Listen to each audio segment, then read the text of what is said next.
Assalamu alaikum wa rahmatullahi wa barakatuhu.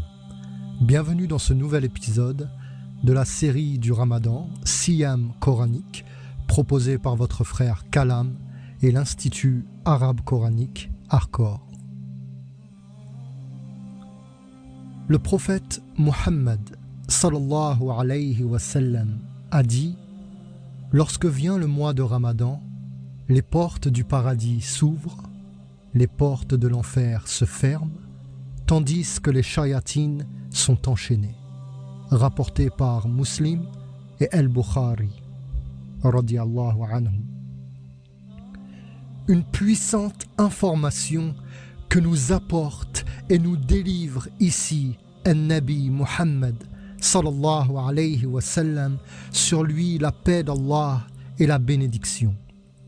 Et ceci ouvre pour nous tout un champ de questions. Qui sont les shayatines? Où agissent-ils? Quelles armes utilisent-ils contre nous? Le mois de Ramadan est une école de la vie. Et la consommation que nous avons, les nombreux plats que nous posons sur la table ne doivent pas nous faire perdre de vue nos ennemis. Alors profitons de ce mois béni où ils sont enchaînés pour étudier qui ils sont de plus près. Shayatin est le pluriel ou la multiplicité du terme shaitan. Shaitan vient de la racine shatana. C'est celui qui éloigne ou qui maintient dans un état d'éloignement avec aboutissement et fermeté, notamment l'être humain. Il est d'ailleurs intéressant de noter que Iblis est un nom propre et Shaitan un attribut. Nous le verrons, Inch'Allah, au moment venu. Où est-ce qu'ils agissent?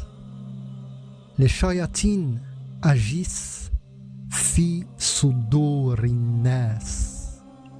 C'est en nous, en notre fort intérieur, en nos poitrines, ou plutôt à l'intérieur de nos sudur, la maison mère de tout ce que l'humain est en mesure de se représenter, du monde, des autres, de lui, du passé, du futur.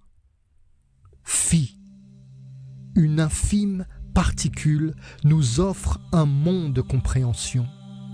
Fi Sudur nous dessine le contexte, le décor dans lequel se déroule l'action.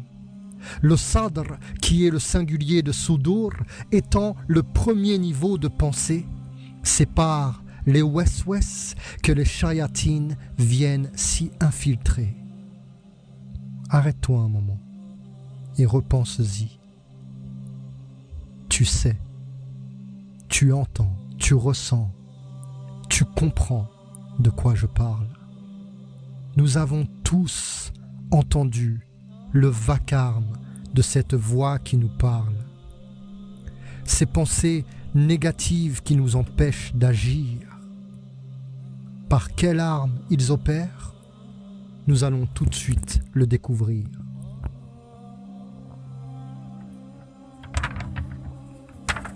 De quoi Shaitan nous éloigne-t-il concrètement? Shaitan cherche à nous éloigner, nous maintenir éloignés de façon aboutie et fermement d'Allah subhanahu wa ta'ala. Et pour ce faire, son arsenal est de deux puissantes armes. Deux grandes armes, la tristesse et la peur. Deux grandes puissantes armes, deux grands maux de notre siècle qui dévastent et continuent à dévaster le fort intérieur de l'être humain. Deux maux dont nous avons tous fait l'expérimentation. Deux armes qui ont engendré en nous tant de culpabilisation, tant de déresponsabilisation.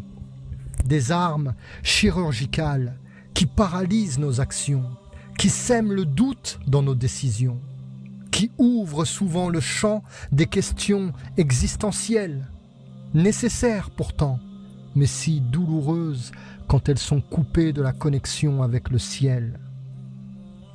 Les shayatines influencent nos représentations, limitent notre vision, rendent négatives nos émotions.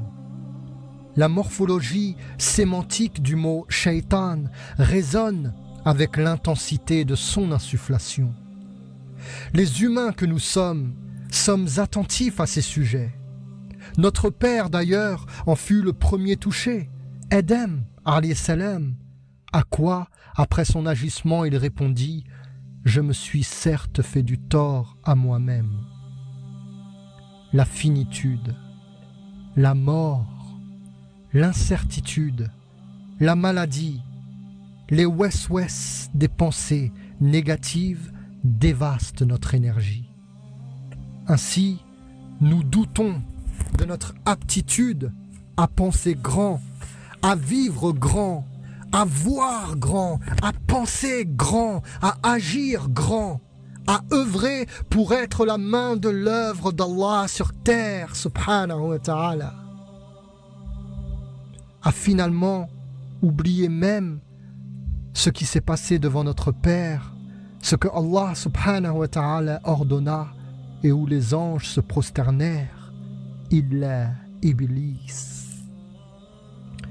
Les armes des shayatines opèrent de façon à ce que nous ne sachions plus, que nous ne nous soucions plus finalement de qui est Allah, de nous éloigner de la connaissance d'Allah subhanahu wa ta'ala. Leurs armes sont la tristesse et la peur. Ces armes paralysent nos besoins, les rendent insatisfaits.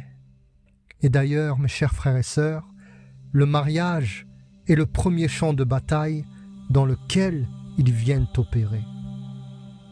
Mais alhamdulillah, alhamdulillah, alhamdulillah, en ce mois béni, Allah subhanahu wa ta'ala, dans ce livre, le Coran al-Karim sur lequel nous nous penchons, nous a offert au verset 183 un plan d'action. Tu veux savoir de quoi il s'agit? Rendez-vous au prochain épisode de la série Siyam coranique proposée par Kalam, votre frère, et l'Institut Arcor arabe coranique. Sahafturkum, wassalamu alaykum wa rahmatullahi wa barakatuhu.